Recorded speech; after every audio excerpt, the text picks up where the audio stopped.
Arif Andriawan, kader Perindo, mengolok-olok pendukung Palestina dan sebut tidak punya otak. Ia menjadi pusat perhatian publik karena diduga melakukan penghinaan terhadap Palestina dan mendukung Israel. Oleh karena itu, banyak orang saat ini tengah tertarik untuk mengetahui lebih banyak informasi mengenai Arif Andriawan. Kader Partai Perindo itu aktif memberikan kritikan terhadap isu-isu sosial melalui akun media sosialnya. Dampak video kontroversialnya yang mendukung Israel dan menghina Palestina membuatnya mendapatkan perhatian lebih dari sebelumnya. Ia bahkan dijedu oleh pihak berwajib. Karena hal itu, Arif Andriawan merilis video klarifikasi dan meminta maaf atas pernyataan kontroversialnya yang menjadi viral. Bloknya.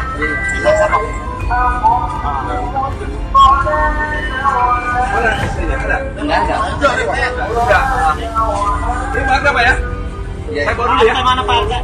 Pernya. Oh, pernya. Nanti iya.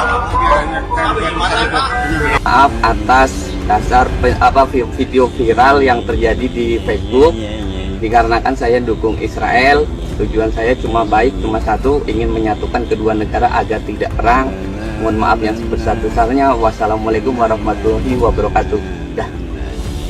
Kalau Israel sama Palestina, saya dukung Israel. Dukung Israel. Kalau para pendukung Israel itu pasti otaknya ada. Kalau pendukung Palestina otaknya nggak ada. Palestina bukan kekurangan uang, tapi kekurangan keadilan. Jadi siap viral ya, digabung. Siap tanggung jawab dengan omongan lu ya. Siap viral ya. Ini lu ngomong apa udah yakin nih konsekuensinya? Yakin. Gue pendidikan Palestina bego, udah ada yakin Pak. Dalam klarifikasinya, ia menyatakan bahwa tujuannya membuat video adalah untuk menjelaskan dan meminta maaf atas kontroversi yang timbul. Ia menegaskan bahwa niat baiknya hanyalah untuk menciptakan perdamaian dan menghindari konflik antar kedua negara tersebut. Sementara itu, beredar sebuah foto diduga istri pendiri aplikasi Grab, Klotong. Kabarnya istri Anthony Tan itu pro kepada Israel. Belum lama ini, beberapa produk atau brand internasional menjadi bulan-bulanan dunia internasional dengan seruan boikot. Di antaranya adalah McDonald hingga Starbucks yang kini banyak diboikot oleh masyarakat, termasuk di Indonesia. Namun, baru-baru ini, sebuah unggahan di Instagram menyebut istri Anthony Tan, pendiri aplikasi Grab, Klutan, berpihak kepada Israel. Hal tersebut diduga beredarnya sebuah tangkapan layar unggahan Klutan di Instagram. Unggahannya itu menyinggung soal tempat hiburan yang menurut keluarganya adalah destinasi paling favorit. Ternyata Klutan dan suaminya Anthony Tan beserta anaknya pernah berliburan ke Israel. Klutan mengungkapkan jika Israel adalah destinasi liburan paling favorit bagi keluarganya. Hal itu terlihat dari foto latar di mana Anthony Tan dan anaknya terlihat mengenakan peci khas orang-orang Yahudi. Spontan, unggahan Klutan di Instagram Story itu mengundang sentimen publik terhadap Israel. Di tengah banyak dukungan yang mengarah kepada hak orang Palestina atas penjajahan Israel, istri pendiri Grab itu seolah memberitahu publik jika Israel adalah tempat yang indah. Padahal sejatinya Israel datang ke Palestina dan merebut beberapa tempat yang kini menjadi wilayah bagian Israel. Bahkan di Google Map, peta bernama Palestina sudah tidak ada, melainkan hanya ada Israel. Atas unggahan Klutan di Instagram itu, netizen pun akhirnya menyerukan agar memboikot aplikasi Grab. Netizen menilai Klutan dinilai telah mendukung Israel dalam penjajahan di Palestina yang kini telah memakan korban hingga puluhan ribu nyawa. Jadi yang menggagalkan berdirinya negara Palestina itu bukan Israel, tapi Yordania yang menjajah tepi barat dan Mesir yang menjajah Gaza. Bahkan selama bertahun-tahun, Yordania dan Mesir menolak mengakui kedaulatan Palestina di tepi barat dan Gaza dan menganggap dua daerah tersebut menjadi bagian dari negara mereka. Ini fakta. Inilah cikal bakal konflik yang akan berlangsung 100 tahun sampai hari ini. Pada tahun 1947, Perserikatan Bangsa-Bangsa PBB menerbitkan resolusi pendirian dua negara di Palestina, negara Yahudi dan negara Arab. Warga Yahudi langsung menerima tawaran ini dan mendirikan negara Republik Israel.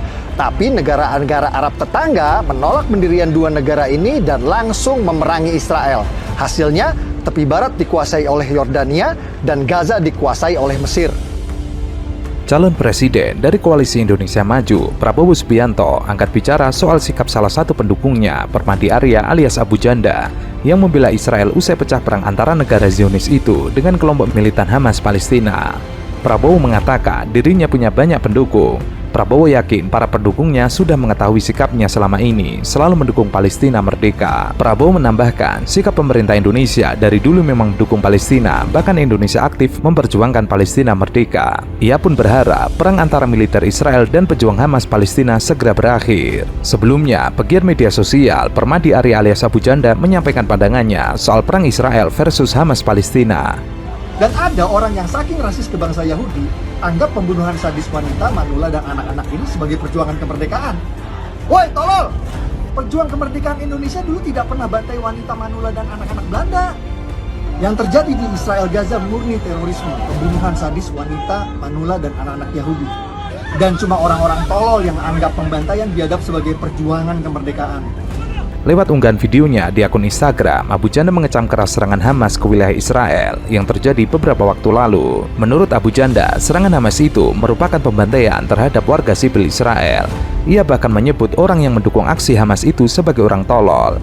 Hanya saja Abu Janda dalam videonya tidak menyoroti bagaimana tentara Israel dalam belasan tahun terakhir membunuh ribuan warga sipil Palestina, mulai dari anak-anak hingga orang tua. Sebelumnya, Abu Janda juga pernah menuai kontroversi karena ia melakukan ibadah ala Yahudi di depan tembok ratapan. Momen itu diabadikan Abu Janda pada postingan Instagramnya yang tengah menunduk di depan tembok ratapan dengan peci kecil khas Yahudi yang menempel di kepalanya. Hal itu ternyata menarik respon keras Muhammad Hussein Gaza.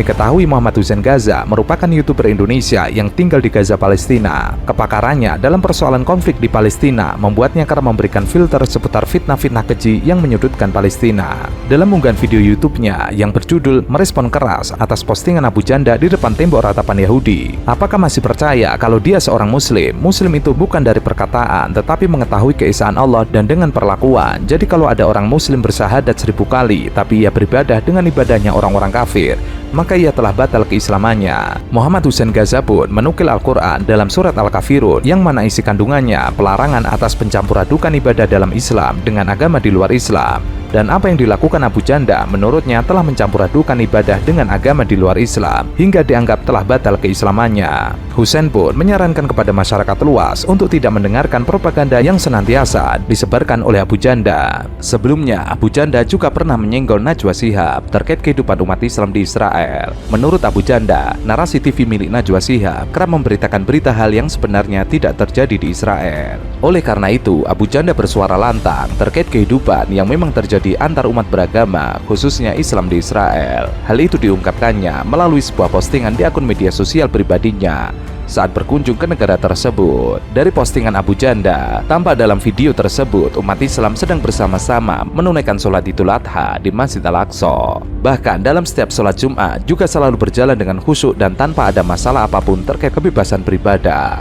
Abu Janda lalu menyenggol Najwa yang menurutnya harus lebih faktual terkait pemberitaan yang terjadi di negara tersebut. Tidak ada tentara Israel serbu Al-Aqsa kecuali ada perusuh yang sengaja bikin onar di dalam masjid. Selain itu, dalam video singkat tersebut, Abu Janda bertemu dengan seorang anak kecil yang menyebutkan bahwa dirinya mencintai Indonesia.